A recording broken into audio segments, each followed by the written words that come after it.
Hello student welcome back to my channel. आजकेर आमरा এই ভিডিওতে দেখব মিন ক্যালকুলেশন কিভাবে করতে হয়। তো মিন ক্যালকুলেশনের ক্ষেত্রে বেসিক যে পার্টটা আমাদের জানা প্রয়োজন সেই পার্টটা আমরা একটু জেনে নিই। মিন ক্যালকুলেশনে এগোবো। এক্ষেত্রে কেন্দ্রীয় প্রবণতার যে পরিমাপ, কেন্দ্রীয় প্রবণতার পরিমাপের প্রকারভেদটা একটু জানতে হবে।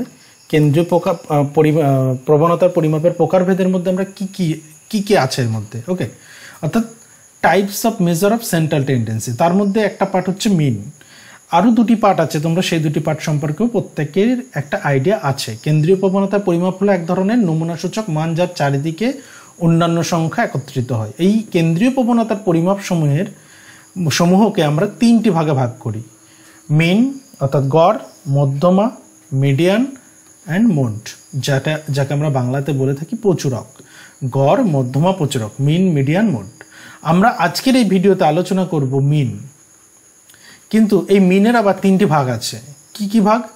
গাণিতিক গড়, অ্যারিথমেটিক মিন, জ্যামিতিক জিওমেট্রিক এবং বিপরীত গড়।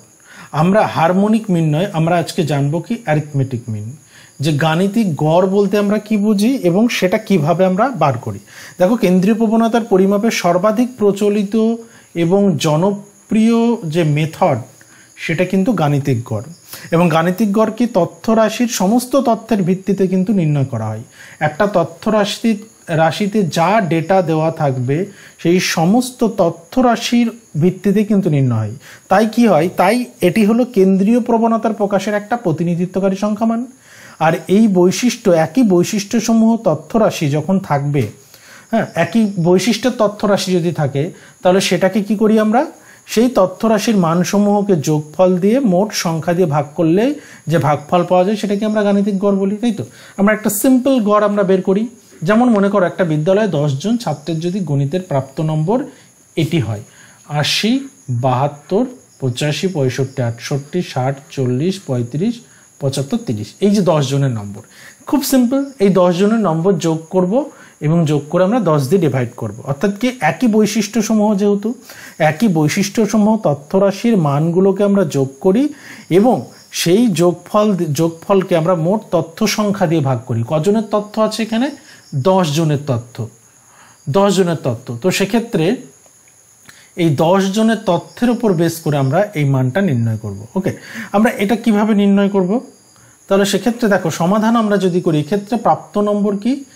এই যে একই সমরাশি, একই জাতীয় রাশি, সেই কারণে আমরা এটাকে একটা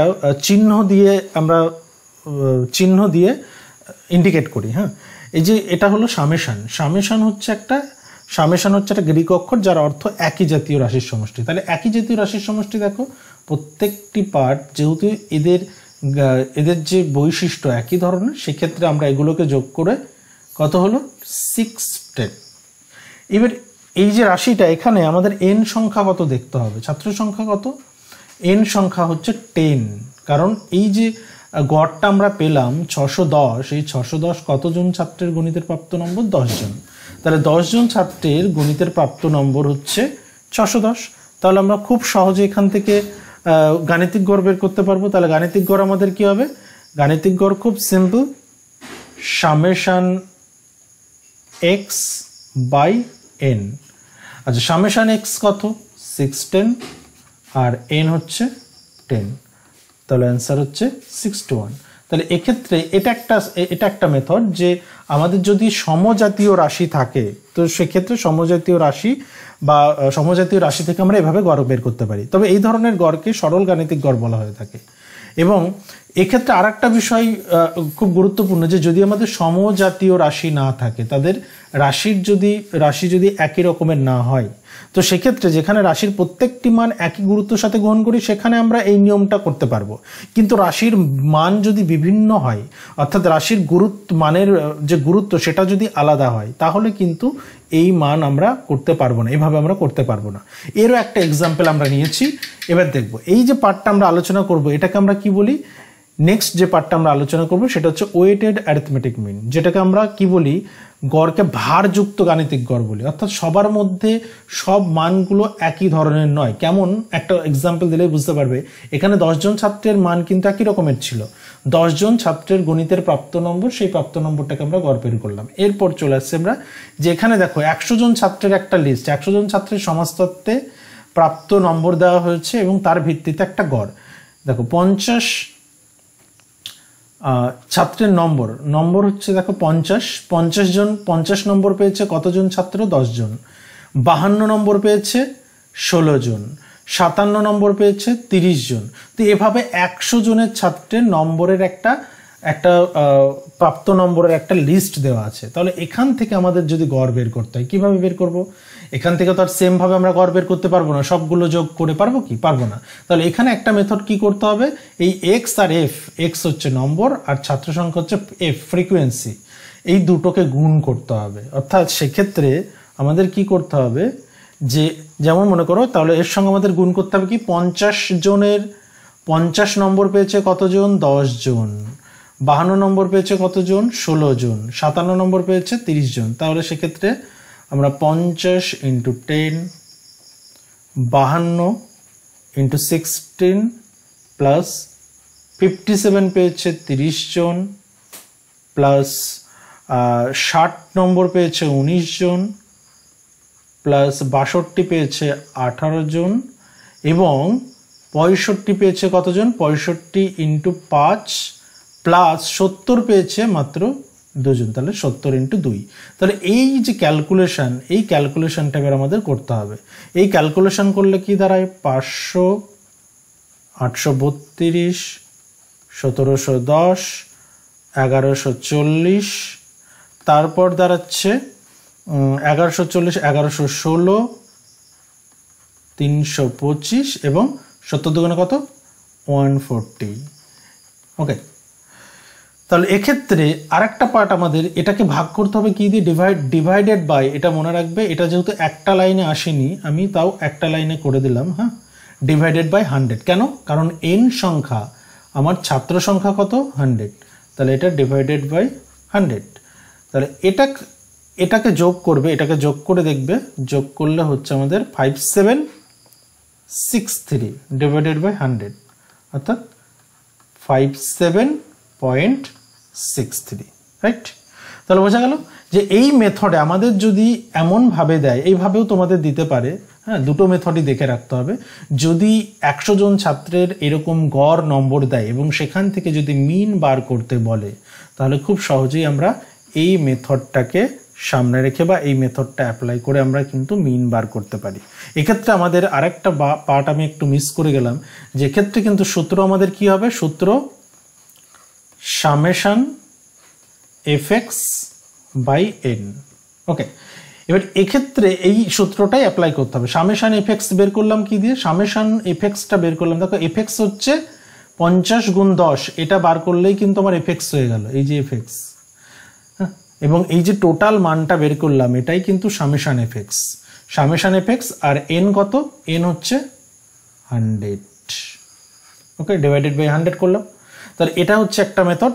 লাস্ট মেথডে আসি, যে তৃতীয় যে মেথডটা, যে একটা সংখ্যা দেখো সমাজতত্ত্বের প্রাপ্ত নম্বর দেওয়া রয়েছে এভাবে, 10 থেকে 19 পেয়েছে 19 নম্বর পেয়েছে 7 জন, 20 থেকে 29 নম্বরের মধ্যে পেয়েছে 9 জন, 11 জন, 30 থেকে 39, এভাবে আমাদের কতগুলো ছাত্র সংখ্যা দেওয়া রয়েছে। তাহলে প্রথমেই আমাদের কি করতে হবে? ছাত্র সংখ্যা n বের করে নিতে হবে। n কত? n কাউন্ট করে আমাদের হচ্ছে n = 50, n 50। তাহলে এখানে সমাধান বার করতে গেলে প্রথমেই আমাকে যেটা করতে হবে যে এই যে fx বা n = তো আমি পেয়ে গেলাম 50। তাহলে আমার সূত্র কি? Summation fx by n। n আমি পেয়ে গেছি, এবার আমাকে সামেশন fx বের করতে হবে। এক্ষেত্রে মনে রাখবে ক্লাস ci মিনস হচ্ছে ক্লাস ইন্টারভাল, আর x হচ্ছে মিড ভ্যালু। আমরা এর মিড ভ্যালু বের করব। এর মিড ভ্যালু বের করবো, আর ফ্রিকোয়েন্সি তো আমার দেওয়াই রয়েছে, এই যে এই মানগুলো ফ্রিকোয়েন্সি তাহলে আমাকে বের করতে হলো না, কিন্তু আমাকে মিড ভ্যালু বের করতে হবে। আমি মিড ভ্যালু একটা বলে দিচ্ছি, তোমরা খুব সহজেই বার করতে পারবে। আমি প্রত্যেকটা বার করেছি সেই নিয়মকে অ্যাপ্লাই করে। দেখো 10 এবং 19, তাহলে এটা লোয়ার লিমিট আর আপার লিমিট। লোয়ার লিমিট হচ্ছে 10 আর আপার লিমিট হচ্ছে 19। কত হচ্ছে?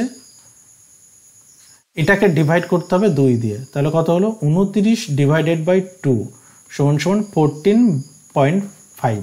ওকে, আরেকটা দেখো 20 29, এই দুটোকে যোগ করি, 20 এবং 29। একটা হচ্ছে লোয়ার লিমিট একটা আপার লিমিট। ওকে, ক্লাস ইন্টারভ্যালে লোয়ার লিমিট এবং আপার লিমিট যোগ করে 2 দিয়ে ডিভাইড করবে, তাহলে এটা হলো 49 বাই 2 অবভিয়াসলি 24.5। দেখো, ঠিক আছে। তাহলে কিভাবে এক্স বার করবে বুঝতে পারলে? এভাবে প্রত্যেকটার থেকে প্রত্যেকটা ক্লাস ইন্টারভাল থেকে এক্স বার করে নিতে হবে। এক্স বার করে নিলাম, আর আমার কাছে অলরেডি এফ দিয়ে রেখেছে। এফ কে দিয়েছে? এফ অলরেডি কিন্তু আমাদের কোশ্চেনে কিন্তু দেওয়া থাকবে। তাহলে এফ রয়েছে, এক্স পেয়ে গেলাম। তাহলে আমরা এই দুটোকে গুণ করলেই তো এফ এক্স পেয়ে যাব। তাহলে এই দুটোকে গুণ করলে দেখো 101.5। তারপর এখানে x হচ্ছে 24.5, এটাকে 9 দিয়ে আমরা যদি গুণ করি তাহলে সেক্ষেত্রে হবে 220.5। তারপর আসছে একইভাবে 34.5 ইন্টু 11, এটাকে যদি আমরা গুণ করি 379.5। তারপর আসছে 44.5 ইন্টু 15কে এটা দিয়ে গুণ করলে আমাদের আসবে 667.5। তারপর 54.5কে 5 দিয়ে যদি আমরা গুণ করি তাহলে এখানে অ্যান্সার আসবে আমার কাউন্টিং করে আসবে 272.5। এবং লাস্টলি 64.5কে 3 দিয়ে 193.5। ওকে, এইবার আমাকে কি করতে হবে? আমি দেখো এখানে আমাকে এনটা বার করে নিলাম। এন তো আমি প্রথমেই বার করে নিয়েছি, কত? 50। আর এই টোটাল পার্টটা আমাকে এবার যোগ করে নিতে হবে, তাহলে আমার এফএক্স বেরিয়ে যাবে। এবং টোটাল পার্টটা যোগ করে হচ্ছে 1835। ওকে, 1835। এই 1835 আমি পেয়ে গেলাম এফএক্স। তাহলে এবার আমার সূত্রে চলে যাই। সূত্র কি? Summation fx by n. দেখো সামেশন এফএক্স কত পেলাম? সামেশন এফএক্স পেলাম 1835, আর এন কত আমার? 50। তাহলে 1835কে 50 দিয়ে যদি আমি ডিভিশন করি তাহলেই আমার অ্যান্সার আমি পেয়ে যাব, মিন আমার বেরিয়ে যাবে। ওকে, তাহলে এই দুটোকে আমরা যদি ডিভিশন করি তাহলে আমার অ্যান্সার দাঁড়াচ্ছে 36.7। এটাকে তোমরা একটু ডিভিশন করে নেবে। ওকে, 1835কে সিম্পল, এটার ক্যালকুলেশন খুব তাড়াতাড়ি যদি করতে চাও তোমরা কিন্তু এখান থেকে এটাকে ভাগ করে দেবে। হ্যাঁ, এটাকে খুব সিম্পল ওয়েতে ভাগ করে দেবে। আর আরেকটা বিষয়, তোমরা ক্যালকুলেটরও কিন্তু ব্যবহার করতে পারবে। ওকে, সুতরাং এই ভাগের কোনো প্রয়োজনই নেই, তোমরা ক্যালকুলেটর ব্যবহার করতে পারবে।